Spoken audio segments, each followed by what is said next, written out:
Bonjour à tous et bienvenue dans cette nouvelle revue d'actualité. Aujourd'hui, on va parler de deux choses. De la petite fake news, comme on dit, qui a touché notre Jordan Bardella. Et on va aussi parler de la peur. La peur qui a, j'ai l'impression, qui dirige cette campagne législative. Avant tout, je t'invite à liker, à commenter, à partager et surtout à t'abonner à la chaîne de Georges. C'est très important et ça, je te le promets, c'est très important pour le référencement. Vous êtes sur la chaîne de Georges et vous regardez la seule et l'unique. Il n'y en a pas d'autre. J'ai regardé, il n'y a pas. Revue d'actualité, on est parti. Abonne-toi, c'est important. Important pour le référencement.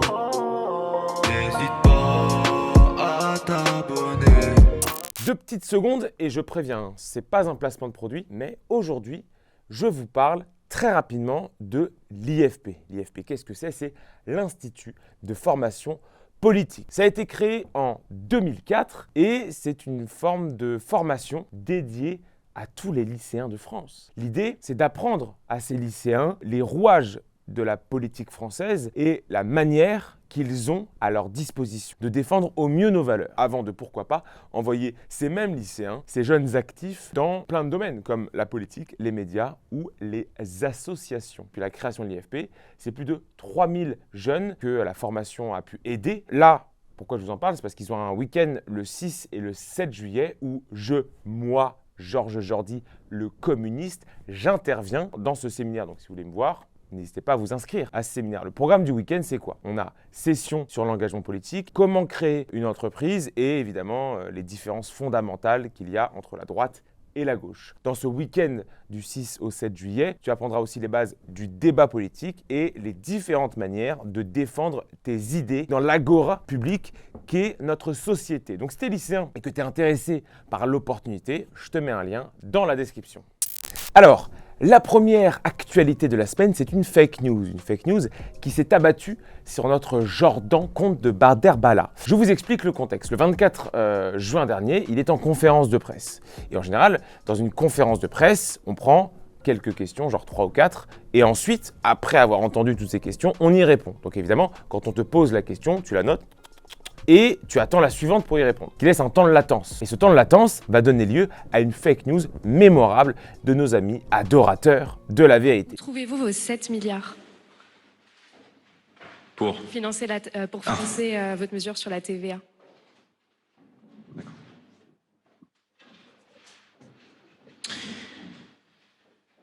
Bien. Et on commence avec une militante Europe Écologie Les Verts, Élodie Diévard, puis Quotidien, puis Les Jeunes avec Macron et cerise sur le McMorning, Gérald Darmanin, jusqu'au compte officiel de la France Insoumise. Et là, c'est intéressant parce que ces gens-là, ils publient en mode « Ouais, regardez, ce peintre en bâtiment qui est Jordan Bardella qui ne sait même pas répondre à une question. » Et dans les commentaires, quelqu'un fait remarquer « Bah non !» En fait, juste, il note les questions avant d'y répondre. Et la France Insoumise masque cette réponse. Alors pourquoi c'est intéressant? Pourquoi c'est intéressant que je vous parle de cette réponse masquée? Et bien pour 2 raisons. La première, c'est que cette fake news est produite consciemment. Parce que dans les exemples que j'ai cités plus haut, c'est le parcours d'une fake news assez classique. On voit une information qu'on croit sincèrement être vraie, à savoir que Bardella est un plombier chauffagiste en politique, pour lequel la France Insoumise, c'est différent. Eux, ils savent qu'il s'agit d'un mensonge et ils manipulent consciemment, délibérément le réel. Et deuxième élément, la semaine dernière, Mathilde Panot a été mise en difficulté sur un sujet historique. Je vous mets la séquence. Il parlait de l'expérience parlementaire que nous avons, que Blum n'avait pas à l'époque. Ah, attendez, et je le dis juste parce Léon que... Blum avait été patron du groupe SFIO à l'Assemblée entre 1919 et 1936. Oui, donc... Donc, pourquoi vous dites que vous avez plus d'expérience parlementaire que Léon Blum? Ah oui, écoutez. Et du fait que pour le Front Populaire, contrairement au Front Populaire de 36 et au nouveau Front Populaire aujourd'hui, nous avons, réussi à faire un accord dès le premier tour, ce qui est historique, qui n'était jamais arrivé avant. Donc juste, vous n'avez pas, attendez, pardon, mais vous n'avez pas plus d'expérience parlementaire que Léon Blum. Je ne sais pas pourquoi j'ai chopé cette info. Vous connaissez pas l'histoire de Léon Blum? Comment? Vous connaissez pas l'histoire de Léon Blum? Si, je l'ai même écouté à vélo quand je faisais 1000 km tout cet été. Donc si, je vous assure que je la connais. Et les Insoumis nous ont dit à ce moment-là, ce qui s'entend de manière générale, mais qui n'est pas forcément applicable à cet extrait. Ils nous ont dit « Oui, mais ça va, on n'est pas obligé de tout savoir quand on est un homme ou une femme politique. » Ce qui est vrai, un homme politique qui prétend à des postes de direction doit avoir une ligne directrice. Il doit donner un cap. Il ne peut pas tout connaître. Ce n'est pas un Asperger coréen sous Taz. C'est pour ça qu'il est entouré de spécialistes qui, eux, ont tous un domaine de prédilection. Donc dire, sur la base d'un mensonge, encore une fois, que le RN est une fraude parce que son représentant ne connaît pas l'influence des taux de saut discret sur l'équilibre général et la dynamique des prix actifs dérivés, c'est malhonnête. C'est foncièrement malhonnête. Et une autre polémique qu'on a eue à son sujet sur Jordan Bardella en ce moment, c'est cette histoire des binationaux. Il est revenu plusieurs fois dans ce débat parce qu'il n'a vraiment pas envie d'être mal compris sur ce sujet-là. Mais on va revenir un peu sur cette polémique pour voir que en fait, c'est le bon sens, cette affaire. Cette polémique, elle vient d'où? Elle vient de Sébastien Chenu, qui est membre du Rassemblement national, qui a dit lundi dernier que, c'est très important de le rappeler, que certains Français binationaux ne pourront pas accéder à des emplois extrêmement sensibles. Et ça nous a sorti une espèce d'évolution sémantique de l'espace-temps, où on commence par cette déclaration. Ensuite, on a des comptes qui nous expliquent que les binationaux ne pourront pas avoir de travail en France, ce qui n'est pas ce que le RN dit. Ensuite, que les binationaux vont être malmenés. Et pour finir, Bardella veut exterminer tous les binationaux. Avec des tweets et des témoignages de l'amicale des cinéastes supplément Sad Violon Compilation qui t'expliquent « Oui, moi je suis français, et oui, d'accord, j'ai un autre passeport. Alors quoi? Je suis un citoyen de seconde zone ?» Alors, on va expliquer ça de manière pédagogique. Et déjà, de quoi on parle? Et de qui on parle surtout? On parle de 3,3 millions de personnes qui disposent, qui ont la double nationalité. Et ensuite, de quoi on parle quand on parle très précisément de, je cite, des emplois extrêmement sensibles à des postes stratégiques? En fait, c'est un grand maximum, c'est 10 emplois, 15 emplois, 20 emplois qui sont liés au renseignement, aux informations nucléaires et à la sûreté nationale du pays. Donc déjà, c'est une polémique complètement inutile. Ensuite, excusez-moi les copains, mais c'est du bon sens. Cette situation où un binational a des informations ultra sensibles sur la sûreté du pays, c'est ce qu'on appelle, dans les termes, un potentiel conflit d'intérêts. Imaginez-vous demain que le chef des renseignements intérieurs soit un franco-chinois ou un franco-américain. Ben non. Imaginez-vous que celui qui a accès à la localisation de nos missiles nucléaires soit franco-pakistanais. Comment ne pas penser que les autres pays, donc la Chine, les États-Unis ou le Pakistan, ne vont pas opérer une espèce de pression, un pressing de fou furieux pour avoir accès à ces informations ultra confidentielles? On parle de métiers qui sont déjà susceptibles d'espionnage, de fuite d'informations, de contrats de confidentialité à neufs inconnus. Par ailleurs, et c'est important de le rappeler, c'est évidemment une situation terrible. Mais si demain, un binational doit prendre une décision contre son autre pays, donc l'autre pays de sa nationalité, qu'est-ce qu'il fait? Si le franco-américain, demain, il doit prendre une décision concernant un déploiement de militaires en Afrique contre des intérêts américains, qu'est-ce qu'il fait? Qu'est-ce qui se passe dans sa tête? Les dizaines de métiers en question ne doivent pas être le lieu où on doute de ton allégeance. T'es pas à la Sogepac ou au carrefour de Garches-les-Gonesse, là. Ces postes dont on parle, les décisions qui y sont prises impactent et protègent des Français. On ne peut pas les mettre entre les mains de personnes qui ont de facto, et c'est pas grave, qui ont de facto une double allégeance. Et c'est pas péjoratif de dire une double allégeance. Tu peux avoir une double allégeance. Tu peux être à la fois français et américain, français et marocain et compagnie. C'est pas grave en soi, on s'en branle. Cette polémique, elle est tellement lunaire qu'on ne se rend pas compte que dans tous les pays, c'est le cas. Si demain, toi, en tant que franco-marocain, tu diriges les services secrets marocains, ce qui est factuellement impossible, que tu diriges les services secrets marocains et qu'on te demande une décision contre la France, évidemment que tu vas avoir des doutes pour appliquer cette décision, évidemment que tu vas réfléchir à deux fois, ce qui est impossible de réfléchir à deux fois dans ce genre de poste. Voilà, donc polémique complètement inutile.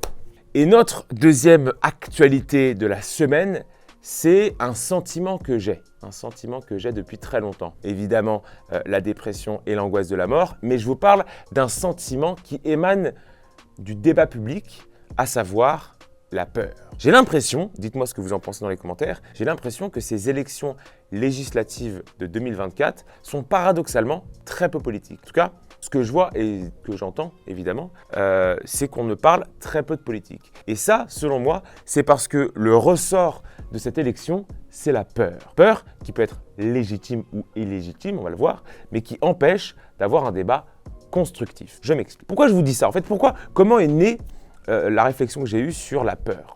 Eh bien, elle est née de notre cher président Emmanuel Celles-et-Ceux Macron. Emmanuel Celles-et-Ceux, il a dit dans un podcast que le pays était proche d'une guerre civile en pointant évidemment les responsabilités du RN et de la France Insoumise. Donc, deux partis qui n'ont jamais dirigé. Et c'est important de le dire parce que dire que ces partis-là sont responsables de la guerre civile n'a strictement aucun sens. C'est-à-dire, le Rassemblement national n'est pas responsable du chaos dans un pays dirigé par un autre parti depuis 40 ans. Qui plus est, lorsque le RN et avant lui le Front national, est mis au banc de toute décision politique depuis 40 ans. C'est précisément Emmanuel Macron qui est à l'origine, je vais prendre quelques exemples, de toutes les situations proches d'un conflit civil, ou en tout cas proches de heurts qui ont pu paraître comme amenant la guerre civile. C'est lui qui est à l'origine de la réforme du travail. C'est Macron qui va créer les conditions du développement du mouvement des Gilets jaunes. C'est lui qui est à l'origine de la réforme des retraites. C'est aussi lui qui, par ses petites phrases dénigrantes, et évidemment qu'il y en a beaucoup, va pousser des centaines de milliers d'électeurs, déjà dans la détestation de sa personne et surtout dans les bras du RN. Ce discours-là sur la guerre civile est celui d'un psychopathe. Quand il faut dialoguer avec le RN pour la réforme, pour la loi de sécurité globale, pour la loi contre le séparatisme ou pour la loi immigration, là, le parti RN et ses électeurs sont parfaitement dans ce qu'on appelle cette espèce d'escroquerie absolue de l'arc républicain. Pas de galère, on est ensemble. Et quand le RN pourrait potentiellement gouverner, il devient subitement l'agent du fascisme et le générateur de guerre civile. Sauf que c'est précisément cette ambivalence de discours dans le débat public qui va radicaliser le débat public. La semaine dernière, je vous ai parlé de la théorie de la réactance. On est un peu là-dedans, là. Quand tu dis à un électeur clairement, tu es en démocratie, tu as le choix entre moi ou le chaos et la guerre civile, on n'est plus trop dans un choix libre ou dans un choix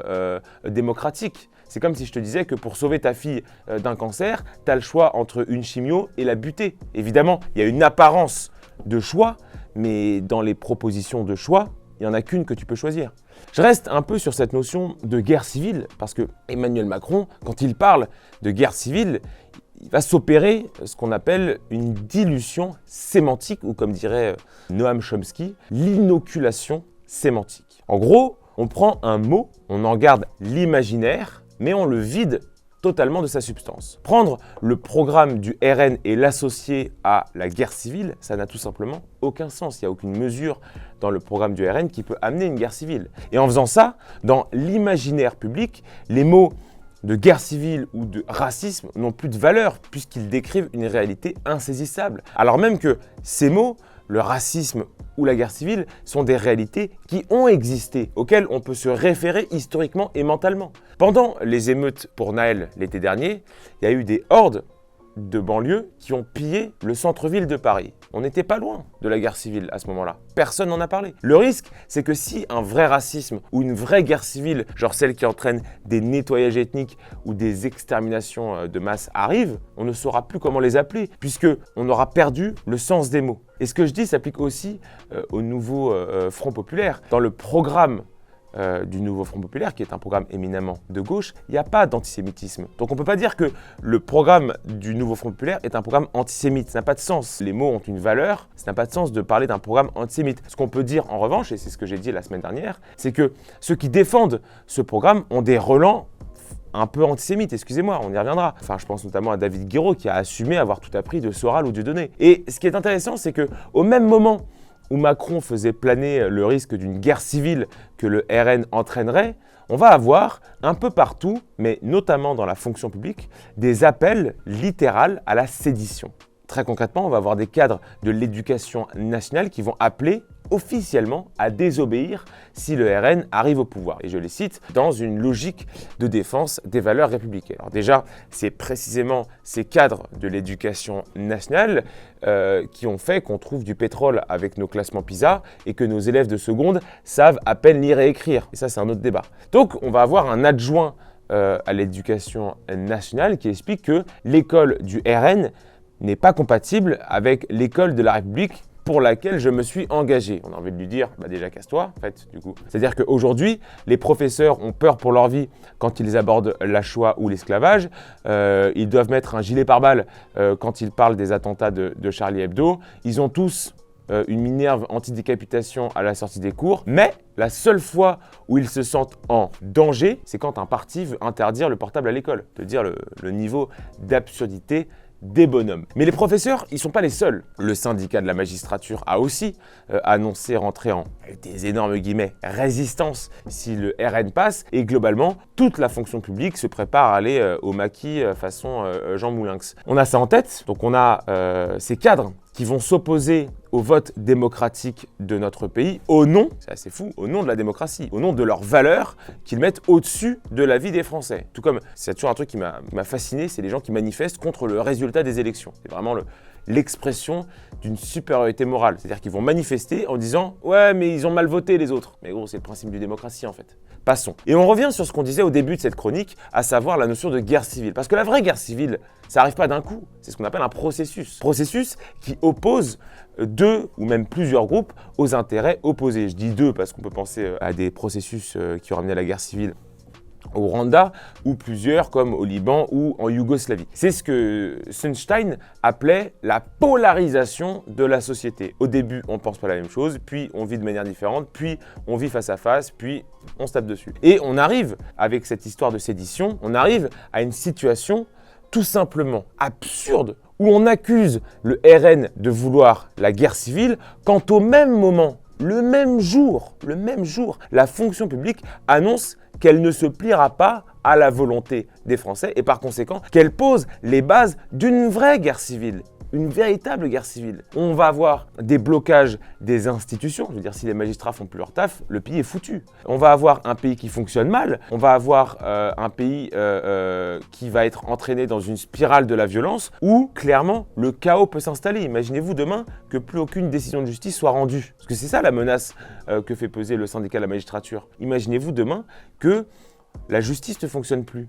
Le lendemain, c'est la guerre civile, les copains. Et dire le RN veut la guerre civile, du coup, on ne fera pas notre boulot s'il est élu, c'est une inversion totale des responsabilités. Et dans tout ça, selon moi, je vous en parlais tout à l'heure, il y en a un qui kiffe. Celui qui kiffe, c'est Jean-Luc Mélenchon. Je pense, avec Éric Nolot, que la stratégie de Jean-Luc Mélenchon, c'est au mieux la polarisation dont je parlais tout à l'heure, au mieux la polarisation de la société, au pire le chaos, voire la guerre civile. Et je pense que c'est comme ça qu'il faut comprendre le nombre de candidatures ultra problématiques dans le nouveau Front populaire. C'est une manière de radicaliser et de brutaliser le débat public. Pareil, si demain le RN remporte une majorité de sièges à l'Assemblée, Mélenchon, les Antifas, les Black Blocs, voire même tous les quartiers instrumentalisés par la France Insoumise vont débarquer dans les grandes villes pour refuser le résultat d'une élection démocratique. Je pense que c'est aussi comme ça qu'il faut comprendre l'exclusion des autres lignes de la France Insoumise, donc des lignes plus populaires, plus souverainistes et moins clivantes comme celle de François Ruffin ou d'Alexis Corbière. Donc d'un côté,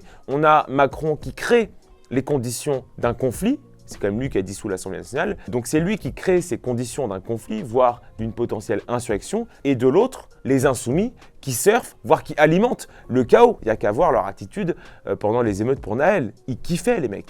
Et l'absurdité du débat public aujourd'hui va même au-delà, puisque Macron nous dit « c'est moi ou le chaos » et Mélenchon nous dit « c'est moi ou le chaos que je produirais si c'était pas moi ». Et le français dans tout ça, il est perdu. C'est désormais votre moment préféré de la semaine, c'est le moment Marceau.